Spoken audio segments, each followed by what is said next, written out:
نحمده ونصلي على رسوله الكريم اما بعد فاعوذ بالله من الشيطان الرجيم بسم الله الرحمن الرحيم رب اشرح لي صدري ويسر لي امري واحلل عقدة من لساني يفقهوا قولي.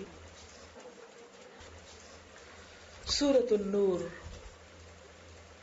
النور کا لفظ اس سورہ کی آیت نمبر 35 میں وارد ہوا ہے. اللہ نور السماوات والارض، اللہ آسمان و زمین کا نور ہے.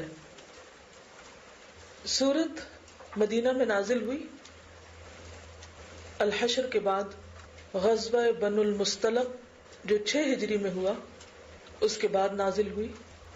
اس غزوے میں ایک ایسا واقعہ پیش آیا جس کو شوشہ بنا کر مدینہ کے منافقین نے نبی صلی اللہ علیہ وسلم اور حضرت عائشہ رضی اللہ تعالی عنہا کو بدنام کرنا شروع کر دیا. تو اس صورت میں ایک طرف تو ان کی برات کی گئی اور دوسری طرف بہت سے دیگر احکامات نازل کیے گئے جو اسی واقعے سے متعلق تھے، یا اس کے بعد مسلمانوں کی ایسی ذہن سازی ہو گئی کہ وہ ان احکامات کو قبول کرنے کے لیے تیار ہو گئے. اس سورت کی 64 یعنی 64 آیات ہیں. سورت نور کے علاوہ سورت الاحزاب اور سورت النساء میں خصوصی طور پر گھریلو زندگی اور خواتین سے متعلق احکامات پائے جاتے ہیں.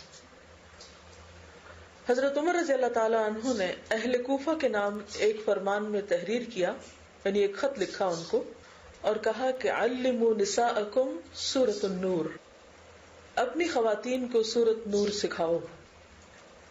اگرچہ یہ سورت سب کے لیے ہے، لیکن چونکہ اس سورت میں خواتین کے حقوق کی خصوصی حفاظت کی گئی ہے، ایسے احکامات نازل کیے گئے کہ جس میں عورت کی حفاظت، عورت کے حقوق کی حفاظت سے متعلق بہت سی چیزیں ہیں. اس لیے حضرت عمر نے خاص طور پر عورتوں کو اس سورت کے مطالعے کی طرف متوجہ کیا. اس اعتبار سے یہ سورت ہم سب کے لیے سیکھنا نہایت فائدے کا باعث ہے. تو چلیے دیکھتے ہیں کہ اس سورت میں اللہ سبحانہ وتعالی کیا احکامات دیتے ہیں. بسم اللہ الرحمن الرحیم. سورۃ انزلناها وفرضناها وانزلنا فيها آیات بینات لعلکم تذکرون. سورۃ، ایک سورت یعنی سورۃ النور. انزلناها، ہم نے نازل کیا ہے اس کو، اسے ہم نے اتارا ہے، یعنی اللہ سبحانہ وتعالی نے. وفرضناها، اور ہم نے اس کو فرض کیا ہے، یعنی اس کے احکامات کو فرض کے درجے میں رکھا ہے. وَأَنزَلْنَا فِيهَا آيَاتٍ بَيِّنَاتٍ، اور ہم نے اس میں واضح آیات اتاری ہیں جن میں کسی قسم کا کوئی ابہام نہیں، بین ہے، روشن ہے، ویری کلیئر. کیوں اتاری یہ سورت اور کیوں اتاری اس کے اندر یہ واضح آیات؟ لعلکم، تاکہ تم اے مومنو تذکرون، نصیحت پکڑو، تمہیں بات سمجھ آ جائے اور تم پھر عمل کر سکو. سورت کا آغاز نہایت پرزور ہے. کسی سورت کے شروع میں یہ انداز نہیں. قرآن پاک تو سارے کا سارا اللہ سبحانہ وتعالی ہی نے نازل کیا ہے، ساری سورتیں اسی نے اتاری ہیں، لیکن کسی سورت کے شروع میں یہ نہیں آتا جیسا کہ اس سورت کے شروع میں آیا ہے کہ سورۃ انزلناها وفرضناها وانزلنا فيها آیات بینات. اس سورت کے نازل کرنے کو، اس کے فرض کرنے کو اور اس کی واضح آیات کو اللہ سبحانہ وتعالی اپنی طرف منسوب کرتے ہیں کہ یہ سب کچھ ہماری طرف سے ہے، کسی اور کا حکم نہیں، یہ اللہ کا حکم ہے. تو سارا زور کس پر ہے؟ ہم پر، کیونکہ کسی بھی حکم کی اہمیت کا اندازہ اس سے بھی لگایا جا سکتا ہے کہ وہ حکم ہے کس کا. مثلاً کوئی بات آپ کو کوئی ایسا شخص کرتا ہے جو عمر، علم یا مرتبے میں آپ سے چھوٹا ہے، کم ہے، تو آپ اس کی بات کو بعض اوقات کیا کرتے ہیں؟ سنی انسنی کر دیتے ہیں، نظر انداز کر دیتے ہیں، اگنور کر دیتے ہیں. آپ کے بچے آپ کو اگر کوئی مطالبہ کرتے ہیں یا آپ کو کوئی بات بتاتے ہیں یا آپ کو کوئی حکم دیتے ہیں بعض اوقات، تو آپ اس کو کس طرح لیتے ہیں؟ بچے کی بات، زیادہ اہمیت نہیں دیتے. لیکن اگر کوئی بات آپ کے والدین آپ کو کہہ رہے ہوں اور پھر پرزور انداز میں کہہ رہے ہوں، بھرپور ڈٹرمنیشن کے ساتھ کہ یہ تمہیں ماننا ہوگا، یہ حکم ہے میرا، تو پھر انداز کیا ہوتا ہے کہ انسان سوچنے پر مجبور ہو جاتا ہے کہ یہ بات کوئی معمولی بات نہیں، یہ حکم کوئی معمولی حکم نہیں. اسی طرح اگر کوئی حکم کسی ہائر اتھارٹی کی طرف سے آتا ہے، دنیا میں بھی، دنیاوی اعتبار سے بھی، تو اس کو زیادہ اہمیت دی جاتی ہے بنسبت اس کے کہ جو کسی دوسرے شخص کی طرف سے آئے، کسی برابر کے شخص کی طرف سے آئے. تو یہ حکم یا احکامات جو اس صورت کے اندر ہیں وہ کسی انسان کی طرف سے نہیں، کسی دنیاوی اتھارٹی کی طرف سے نہیں، بلکہ اللہ رب العزت کی طرف سے ہیں. ان میں جتنی بھی باتیں کہی گئی ہیں انہیں معمولی سمجھ کر نظر انداز نہیں کیا جا سکتا، کیونکہ یہ صورت اس نے اتاری ہے جس نے ہمیں پیدا کیا ہے، جس کی طرف ہمیں واپس پلٹ کر جانا ہے، جو مالک یوم الدین ہے، جس نے سب حساب لینا ہے، جس کے احکامات کو نظر انداز نہیں کیا جا سکتا. اور اگر کوئی شخص ان کو نظر انداز کرتا ہے تو اس کے سیویئر کانسیکوینسز اس کو بھگتنے ہوں گے، اس سے پوچھا جائے گا. حکم اس لیے نہیں دیا جاتا کہ اس کو ایک کان سے سن کر دوسرے سے نکال دیا جائے اور پھر اپنی مرضی کی جائے. تو اللہ سبحانہ وتعالیٰ فرما رہے کہ سورۃ انزلناہا، کان کھول کے سن لو، یہ ہم نے اتاری ہے، سورت ہماری طرف سے آئی ہے. اور پھر صرف آئی ہی نہیں بلکہ وفرضناہا، ہم نے اس کو فرض بھی کیا. فرض کا لفظی معنی کیا ہوتا ہے؟ فرض کس کو کہتے ہیں؟ قطعی حکم. سورۃ البقرہ پڑھی، لا فارض، ورڈ انالیسس پڑھیں، روٹ کیا ہے؟ فارا ضاد، کیا معنی ہوتا ہے اس کا؟ کاٹنا، قطع، قطع، یعنی جیسے وہ پنجابی کہتے ہیں نا گل ہی مک گئی، اس سے آگے تو کوئی بات ہی نہیں. اب حکم قطعی، وفرضناها، اور ہم نے اس کو فرض کیا ہے، یعنی اس کے احکامات قطعی احکامات ہیں جن کی پیروی لازمی ہے. یہ کوئی سفارش نہیں، کوئی سجیشن نہیں، کوئی مشورہ نہیں، بلکہ کیا ہے؟ حکم قطعی ہے، لازم ہے. وَأَنزَلْنَا فِيهَا آيَاتٍ بَيِّنَاتٍ، اور اس صورت کے اندر ہم نے ایسی آیات اتاری ہیں جو بینات ہیں، واضح ہیں، روشن ہیں. بینات کس سے ہے؟ بین سے، بینت ان کی جمع. اور بانا یبین، بین کس کو کہتے ہیں؟ واضح.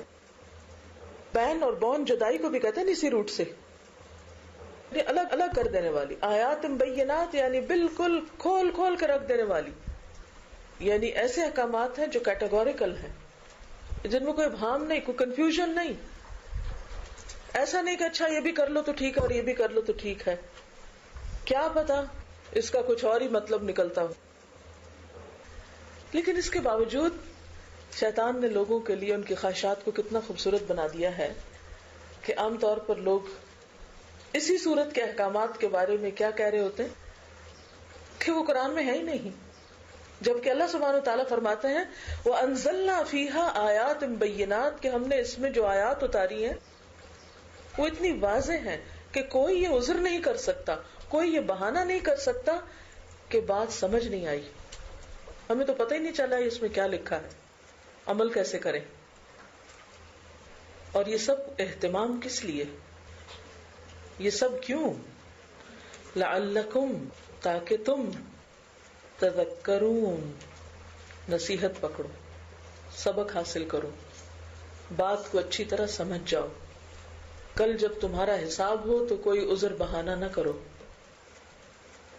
اس آیت کے اس مفہوم کو سامنے رکھ کر باقی سورت کو پڑھیے. جب بات سمجھ بھی آئے گی اور دل میں بھی اترے گی اور پھر عمل کے لیے کنوکشن بھی ہوگی. کیونکہ بہت سے لوگوں کو جب اس سورت کے اندر پائے جانے والے احکامات کے بارے میں بتایا جاتا ہے تو عموماً ان کا کہنا کیا ہوتا ہے، ہاں بات تو ٹھیک ہے مگر میں ابھی کنونس نہیں ہوئی. اس میں لاجک کیا ہے، اس کا مطلب کیا ہے؟ تو اصل بات یہ ہے کہ دل ہی نہ مانے تو پھر بڑے سے بڑے حکم کو آپ معمولی سمجھ کر اگنور کر سکتے ہیں. تو جس کے اندر ایمان کا جتنا لیول ہوگا، درجہ ہوگا، جو اللہ رب العزت کو جس قدر اہمیت دیتا ہوگا، اس کے احکامات کو بھی اتنا ہی اہم سمجھے گا. سورت کے نزول کا ایک سبب منافقین کا پروپیگنڈا تھا جو حضرت عائشہ کے خلاف ہو رہا تھا. اور منافقین کون ہوتے ہیں؟ جو اوپر سے تو اپنے آپ کو مسلمان کہتے ہیں لیکن اندر سے ایمان نہیں رکھتے. تو ہر دور میں ایسے لوگ جو خود کو مسلمان کہتے ہیں مگر اندر سے، دل سے پورے طریقے پر اللہ کے احکامات پر یقین نہیں رکھتے، وہی پھر ان احکامات میں ڈاؤٹ رکھتے ہیں. اسی لیے ہم دیکھتے ہیں کہ بہت سے لوگ سو کالڈ مسلمز اسی صورت کے احکامات کے خلاف کھلم کھلی باتیں کرتے ہیں اور سری پروپیگنڈا کرتے ہیں اور وہ اپنے آپ کو مسلمان بھی کہتے ہیں.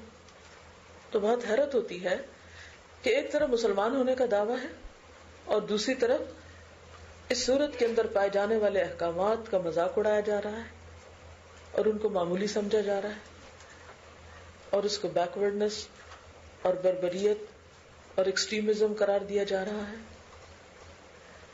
کسی شخص کے لیے اللہ کا کوئی حکم چھوٹا ہو یا بڑا، جسے اللہ نے فرض کہا ہو یا نہ کہا ہو، صرف اتنا ہی کہہ دینا کافی کہ اللہ کی طرف سے ہے، وہ وہیں پر سمعنا و اطعنا کہہ کے جھک جائے گا.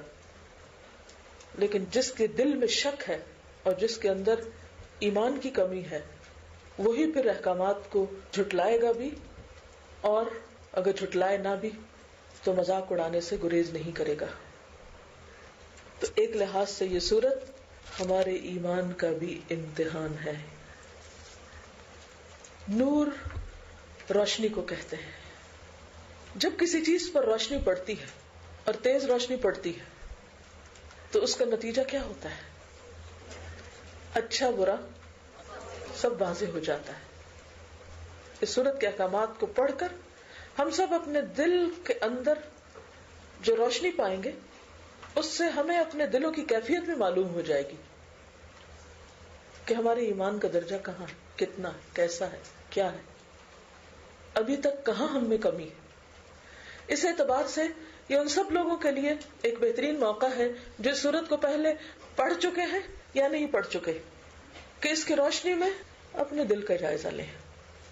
باہر سے فتوے لینے کی بجائے اندر سے فتویٰ لیں کہ دل کیا کہتا ہے، کیا صحیح ہے اور کیا غلط ہے.